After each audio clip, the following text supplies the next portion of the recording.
Well, this is the Big Dog here, and I'm going to give a review of my 2023 Honda XR150L.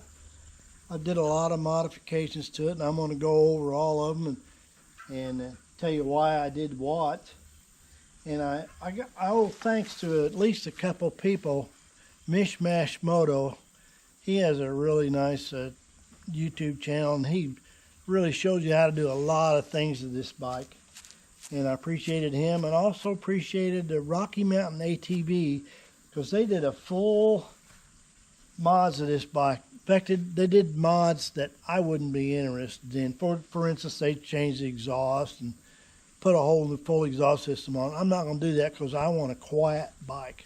I love the way it runs. It's real quiet, and I love it just the way it is as far as that goes. But they did all kinds of things, and like I say, I didn't do most of their mods because I didn't want to. I didn't want their mods. But you know, you got the option to do whatever you want to do to yours. So I'll tell you what I did to mine. I'm going to tell you why I did it too. Because I've been riding since 1969. How many years is that? Jeez whiz, I've been riding for 56 years, I think. And I've done a lot of stuff. I'm not tooting my own horn, but I'm just telling you where I'm coming from. And why you think I'm riding this little bitty old, what some people would call a beginner or girl's bike. Because for me, it's not that at all. But I've ridden most all the backcountry discovery routes. I'd ridden them all until they made some that I just haven't got to yet, or may not. I'm 74 now. I probably don't get to riding any more of them. But and I rode the Trans-America Trail, gosh, so long ago, back when nobody even knew what the heck it was, And and Sam Carrera, who created it, he's been a very good friend of mine, and ridden with him a lot on it. And I've ridden Continental Divide Trail. I rode that before, way back when not too many people knew what it was. And I shared my GPS tracks from it to the world, to the public. And it was right after that, it was me and Cannon Shot. He made some even more tracks on it than I did. He did a great job, a better job than I did. Anyway, all of a sudden, everybody starts riding this wonderful trail. And now I've ridden all over Baja. I've ridden to Alaska twice, once on the WR250R, and I rode it on mostly dirt. Other than the haul road, most of what we rode was dirt. You wouldn't want to take a big deck. I used to be able to ride a 950 KTM like it was a dirt bike, but I'm not that guy anymore, which leads me to this bike. So anyway, I'm going to show you a lot of the little things I've done to this, and why I done it, and why I didn't do stuff, and so I'll continue on. Boy, that sticker will make me faster, won't it, huh? Except I don't want to go fast no more. I don't want to. I want to look at stuff. Anyway, I'm going to go over what all I've done to this bike. I'll make a circle here, and I'm probably going to forget something. Right off the bat, I changed the tires on the thing, and I put on, I believe these are Shinko tires, and they're not real aggressive, but they're fine for me. But they're a lot more aggressive than what came on it from the factory. And I also got a Tusk. This is a universal windshield. Now this windshield is not made specific for anything, but it fits this pretty well. It was a long time getting it figured out how to mount it on there, but I finally got it done, and it's nice and stable. I got me a note on there. It says range 177 and then 212. My bike will run 177 on the main tank, and then on reserve it'll go 212. Your mileage may vary, of course. I've got the double tape mirrors on here. These are the new version, and they're a whole bunch better. I mean, a whole bunch better than the old version that used them ram rubber arms here. But my God, are they expensive. Yeah, but they're really good. And they come with all the bolts to mount to any bike. That's a cool part about this kit. If you order it, it'll mount to any bike with left-handed mirror threads, or you know, some European bikes. Whatever you got, it'll work. I've got heated grips on there. These are I can't remember offhand what brand that is, but they work real good. I've got the Tusk Olympus tank bag. It's a smaller one. It's not the big one. In the front here, I got an Auxito LED bulb, which reduces the wattage power on my electrical system, and it's a whole lot brighter, and it's worked out well. It's an H4 exact replacement, no mods necessary. It makes a little small humming noise when you turn a key on. That had me baffled for a while. I didn't know what that noise was.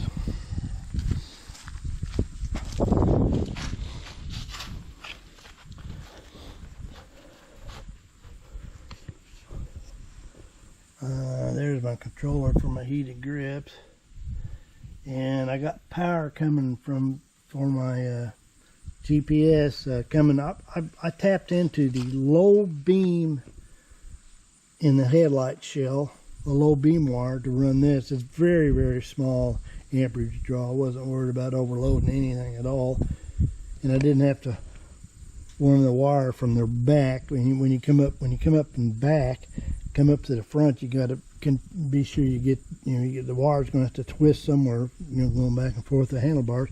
So I didn't have to worry about that when I wired that up.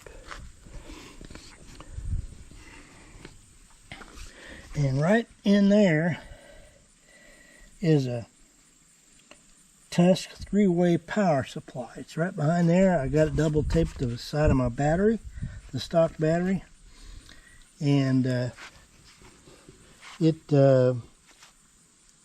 when I turn the key off, it kills the electricity to my heated grips and my see, what is that thing called?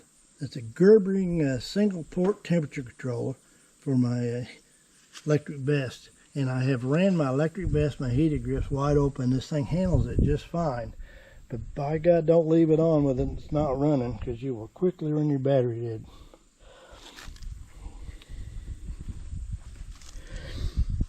Thanks to Rocky Mountain, I got these nice, really nice big wide foot pads. They weren't expensive, and they also recommended putting on a folding shift lever, but I got it from them, but it didn't fit my splines right. So I took it back up. Well, I couldn't get it on. It was kind of bad. And these are kind of cute little saddlebags. They're called the Tusk Traverse. No hardware required. Just throw them over your seat, and there you go. My tail bag is a I like rig gear stuff too. This is a I think it's called their trail bag, and this is the larger one. Just throw it over the seat basically, and tied it down there, and easy on and easy off. I've removed all the all that stuff that's up in there. That was the air induction system, all that stuff I took off. Doesn't help with the performance at all, but so much crap under there. It's gonna make it working on a bike so much easier.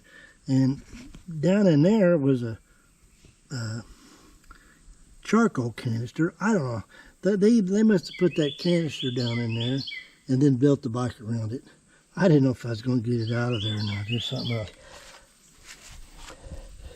Now, if a bike has a wart, what's a wart? It's something that it's not very good.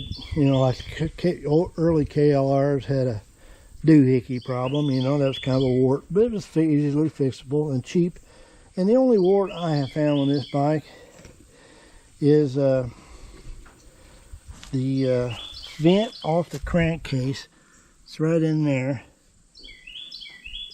When it's stock, it goes up about that far, and it goes straight in the air box, and oil splashes up out of it into the air box, so your bike ends up using oil.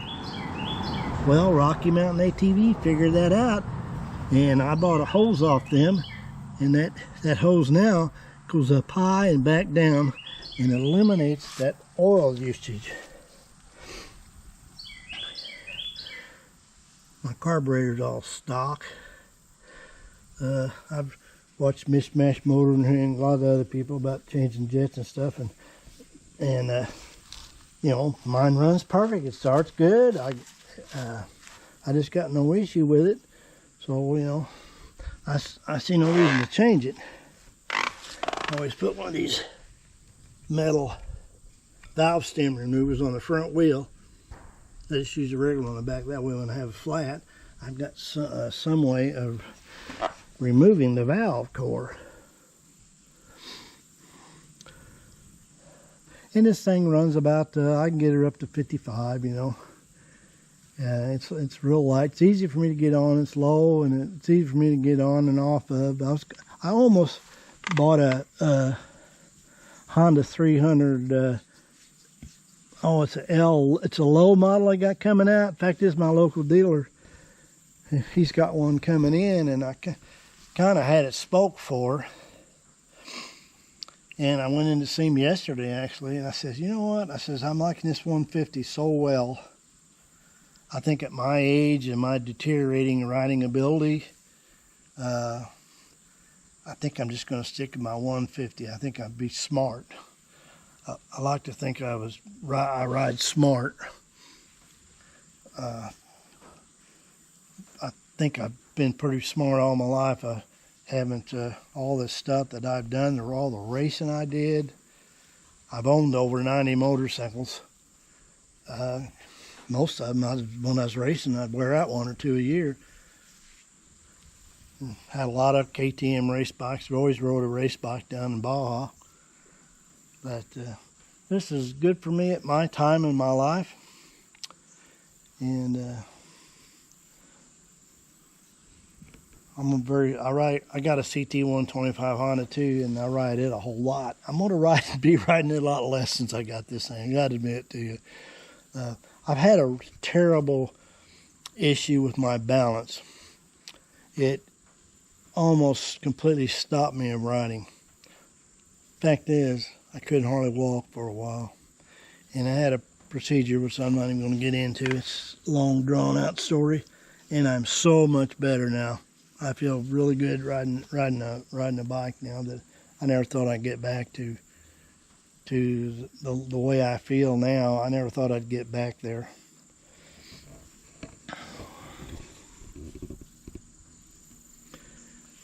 I'm going to take off here next week, and I'm going to take off my motorhome here. I'm going to pull the trailer, take this and my CT, and head over to Indiana and I got a lot of friends over there that I ridden with, Loose Nut and Road Dad, and G and other guys. We're going to do a big ride over there, and trying to think I'm leaving out anything here that I put on this thing. This bike doesn't have an oil filter, by the way.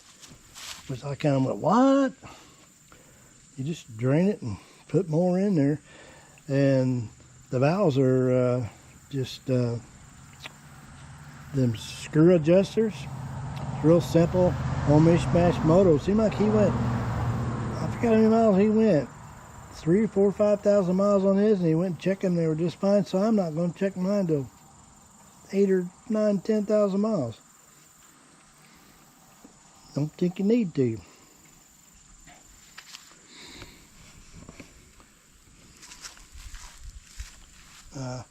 I'm okay with a rear drum brake, you know. If you waller it in mud a bunch, you know, it's going to get full of mud and you'll lose your rear brake. But, you know what? I'm not doing that kind of thing no more. I'm not going to put a skid plate on it because I'm too old to be bouncing off in big rocks and Colorado mountains, which I've done a lot of in the past.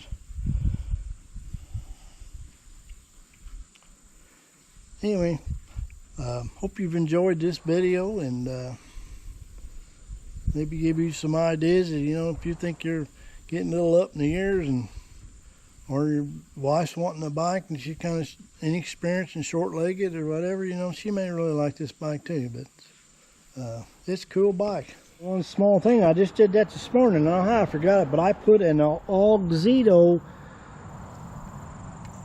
LED bulb in my taillight and stoplight. I replaced the stock one. Why did I do that? Two great big reasons. One is it's 4 times brighter. That wasn't my biggest reason. My other reason is it is very difficult to get this bulb out and replace it. You got to take side panels off, the seat off, the rack off, yes, the rack, and a bunch of stuff underneath the seat. You got to take all that apart to get to the bulb. Well, who wants to do that when you're out riding? So I wanted to put something in there that would probably never fail, because a regular 1157 bulb with a filament, it's somewhere down the road it's going to break, and there you had no taillight. So you don't want to be messing with that on the trail. Getting old and forgetful. I also put a waterproof switch on my low beam on my headlight. Why did I do that? I think I've done that to every bike I've owned ever since. There's times I don't want my headlight on. Maybe it's 15 degrees outside and you don't need that draw on your battery. You know, and it just cuts down on the power draw off your battery. That's the main reason I put it on there. And sometimes maybe I'm somewhere I don't want to be seen. I'll not talk about that too much. Anyway, there it is. It's on the low beam wire.